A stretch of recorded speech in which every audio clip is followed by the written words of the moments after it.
Female reproductive system histology. Objectives: to study the microstructure of ovary and uterine tube, different stages of development of ovarian follicle, and clinical anatomy.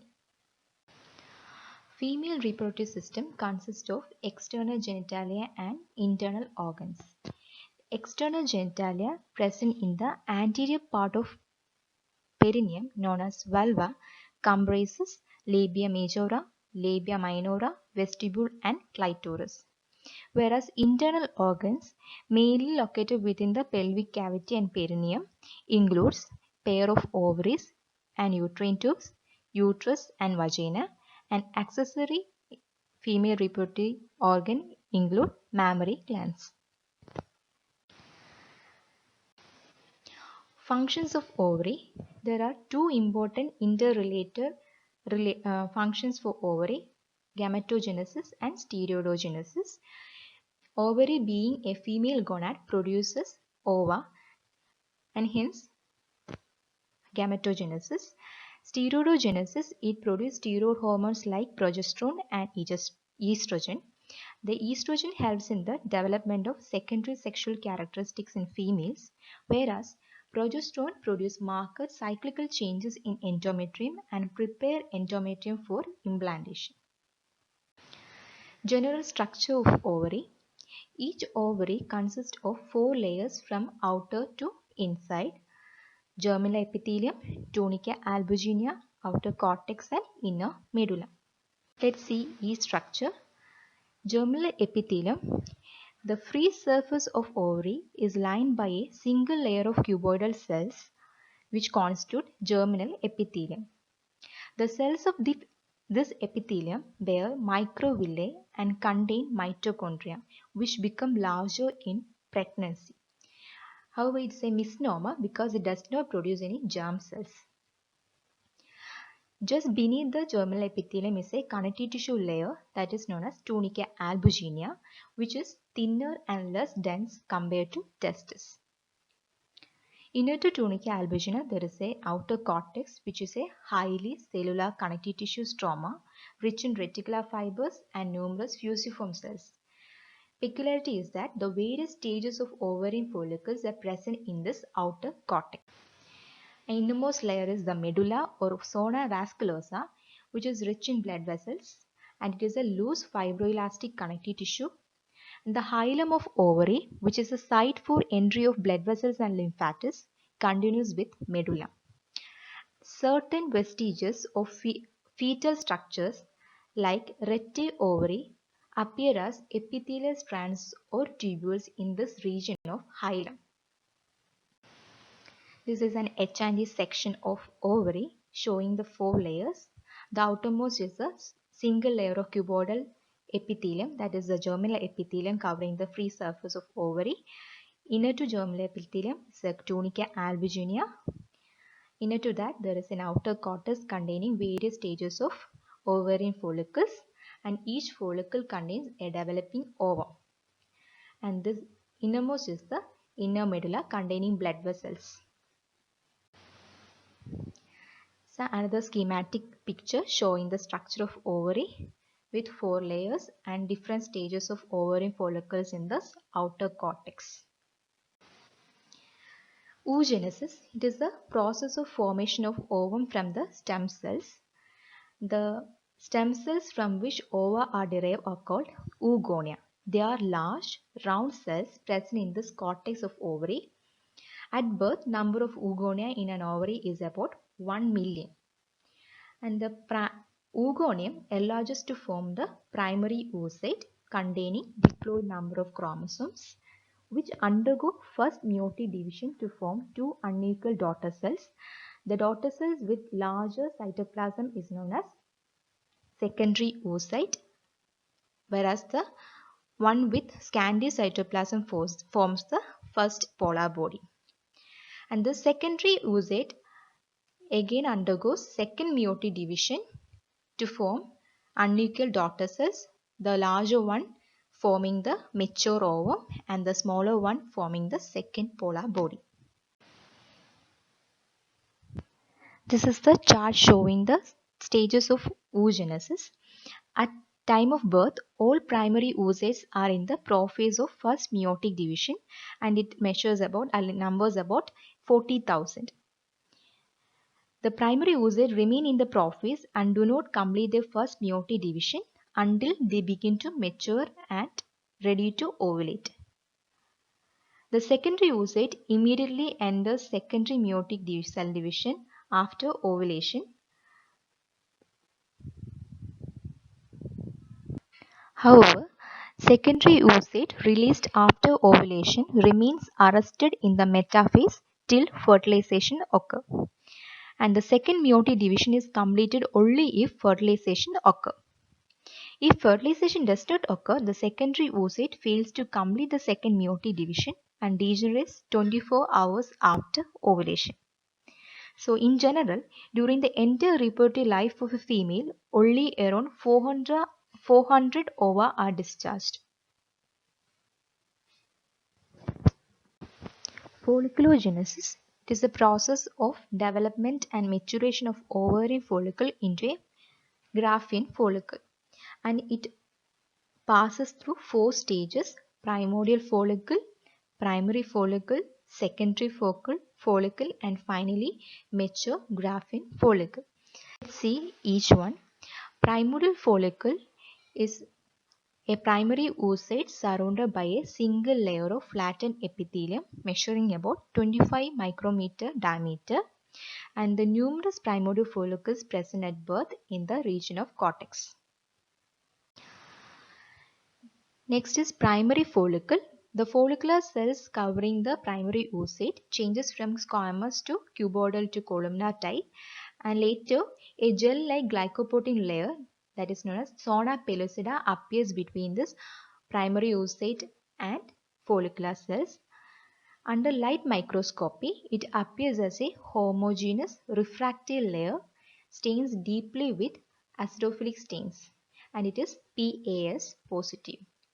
With the appearance of zona pellucida, the primary follicle referred to as multilaminar primary follicle.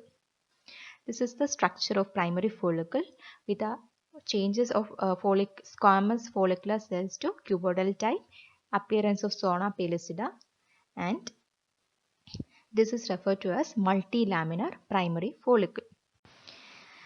Late primary follicle, where the stromal cells surrounding the follicle form a connective tissue sheath known as theca folliculi. Later, this theca folliculi differentiate to form theca interna and theca externa. Theca interna is a highly vascular layer of secretory cells, whereas theca externa contains abundant smooth muscles and collagen fibers. Secondary follicle, where the stratification of follicular cells to form multi-layered membrana granulosa cells produce. The granulosa cells secrete follicular fluid known as liquor folliculi, and later the small fluid-filled spaces coalesce to form a single large space known as antrum. The secondary follicle measures about 125 micrometer diameter. Finally, Graafian follicle, which is a mature form where the follicle size increases to 10 millimeter or more.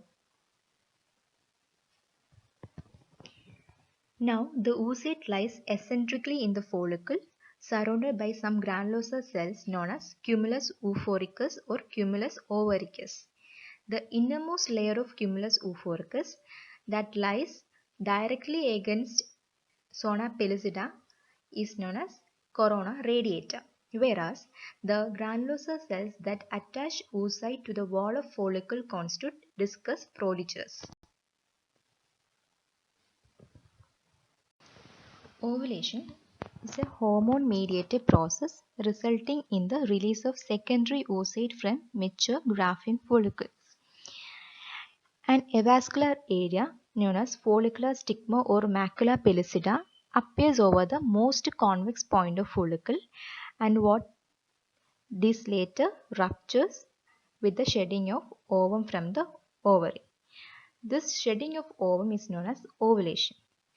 The ovum which is shed is not fully mature. It is actually a secondary oocyte surrounded by zona pellucida and corona radiata.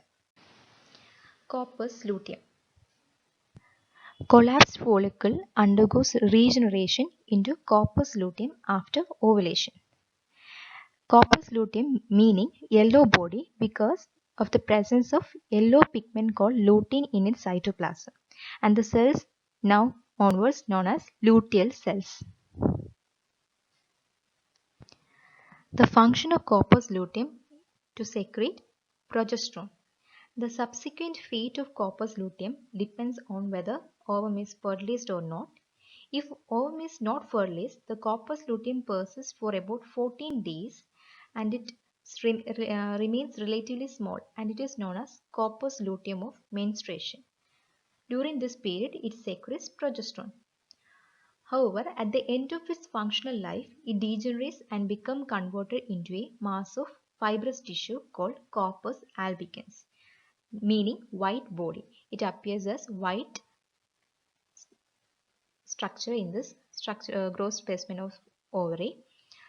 If the ovum is fertilized and pregnancy occurs, the corpus luteum persists for 3 to 4 months, and it is larger than the corpus luteum of menstruation, and it is called corpus luteum of pregnancy.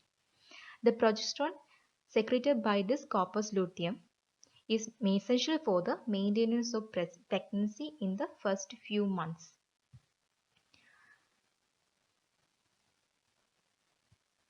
There is another entity known as corpus hemorrhagicum, where sudden reduction in pressure caused by the rupture of follicle results in bleeding into the follicle from the blood vessels from theca interna, and this follicle filled with blood is known as corpus hemorrhagicum. Ovarian cycle is a series of changes that begin with the formation of an ovarian follicle and end with the degeneration of corpus luteum. In each ovarian cycle, one follicle reaches maturity and sheds an ovum, and later becomes corpus luteum. At the same time, several other follicles begin to develop but do not reach maturity. The other cells will disappear. However, the cells of theca interna proliferate to form interstitial glands, otherwise known as corpora atretica. These glands are believed to secrete estrogen. This is how you have to draw the structure of ovary with the free surface of ovary covering with a single layer of cuboidal epithelium known as germinal epithelium. Below that, there is a tunica albuginea, then outer cortex containing different stages of ovarian follicle with a mature Graafian follicle. In medulla, that is towards the inside, you can draw blood vessels. In between, you can draw corpus luteum, and this is a white fibrous body, that is corpus albicans. You have to draw the hyper view of Graafian follicle with primary oocyte, zona pellucida, discus proligerus, corona radiata and cumulus euphoricus, a mature large antrum, then theca interna and theca externa. And on the other hand, you can draw the corpus luteum with theca lutein cells, which are nothing but the theca cells which are filled with yellow pigment lutein, theca lutein cells, and inner granulosa lutein cells. Clinical aspects is an entity called polycystic ovarian disease or PCOD, which is characterized bilaterally by enlarged ovaries with numerous follicular cysts. If it is associated with oligomenorrhea, scanty menstruation, the clinical term used is Steen-Leventhal syndrome. Here, the individual is infertile because of lack of ovulation.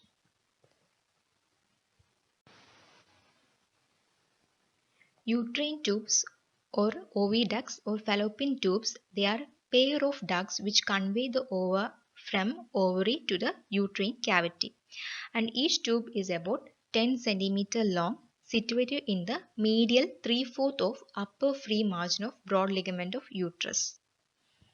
It has a uterine ostia and there is a pelvic or abdominal ostia near the ovary.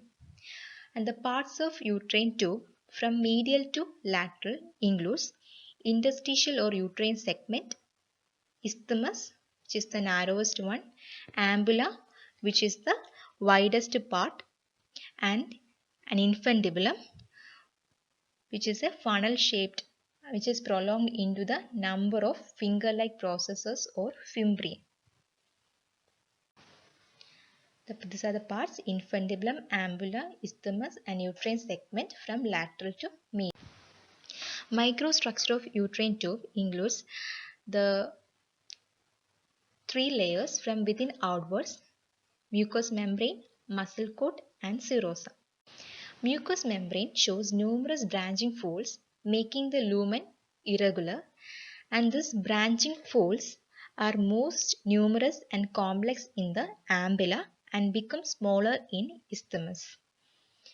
And this mucous membrane is lined by a single layer of columnar epithelium which are ciliated. In between the ciliated columnar epithelium, there are non-ciliated narrow peck-shaped cells called PEG cells. And there is a third variety of cells, intercalary cells, not known. The PEG cells, they are non-ciliated cells containing secretory granule. The function is secretory in function, and its secretion provides nutrition and protective environment to the sperms. Thus helps the sperms in its capacitation. Inner to mucous membrane cord, there is a muscle cord consisting of inner circular and outer longitudinal smooth muscles. And the outermost layer is the serosa, which is a mesothelium supported by connective tissue layer. So this is how you have to draw the section of uterine tube. You have to draw the mucous membrane showing numerous branching folds. This is known as the primary fold, and this is the secondary fold. And can you draw just beneath that? You can draw a lamina propria with blood vessels, connective tissue and all. And this is the muscle cord with inner circular and outer longitudinal layer, and the outermost layer is the adventitia. Make sure that when you draw the mucous membrane, the lumen should have a irregular pattern. Functions of uterine tube: it conveys the ova from ovary to the uterine cavity, and it is the most common site of fertilization. Mainly, the ambula of uterine tube acts as a site for fertilization. Clinical aspects is a ectopic pregnancy. Ectopic pregnancy means that the implantation of a fertilized ovum occurring in any other site than the uterine cavity. The majority, that is around 98%, occurs in the uterine tube and is known as tubal pregnancy. It occurs secondary to infection, inflammation, or any surgical intervention of uterine tubes impeding the transport of ova. Other sites of ectopic pregnancy include peritoneal cavity, ovaries, and cervix. Ectopic tubal pregnancy is a potentially hazardous problem because of the rupture followed by intraperitoneal hemorrhage. Thank you.